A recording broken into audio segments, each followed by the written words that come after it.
युवक को गोली मारने की घटना में 12 घंटा में तीनों बदमाश गिरफ्तार। बैरकपुर के अर्दली बाजार के परित्यक्त इलेक्ट्रिसिटी सप्लाई ऑफिस के कंपाउंड में मोहम्मद इमदाद को 3 बदमाशों ने गोली मारी। कांड के बाद तत्पर हुई पुलिस ने 12 घंटा के भीतर उन्हें गिरफ्तार कर ली। गुरुवार को तीनों को बैरकपुर कोर्ट में पेश किया गया।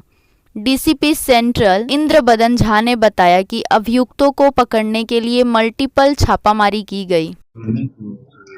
আচ্ছা, আপনারা জানেন গতকাল বিকেলে প্রায় 3:20-3:21 নাগাদ পাইপ রোডের কাছে একটা ওল্ড অ্যাবান্ডন ইলেকট্রিক অফিসের কম্পাউন্ডের মধ্যে একটা গুলি চালানোর ঘটনা হয়।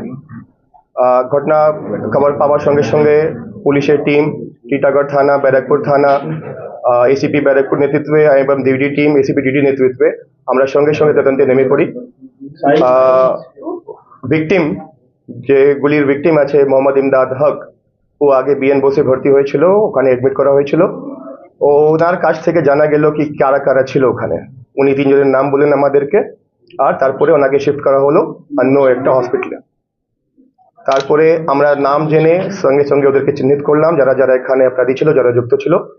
আর অনেকগুলো রেড আমরা করলাম, মাল্টিপল রেডস হলো, মাল্টিপল রেড অভিযান চালানো হলো। শেষে আমরা সোদপুর অটো স্ট্যান্ডের কাছে আমরা এই 3 জনকে, যাদের নাম ভিকটিম বলেছিল, আমরা ওদেরকে ধরে ফেলি। আর গভীর রাত্রে আর এখন আমরা ওদেরকে কোর্টে ফরওয়ার্ড করছি। কোর্টে ফরওয়ার্ড করে আমরা পিসি পিরিয়ড নেব।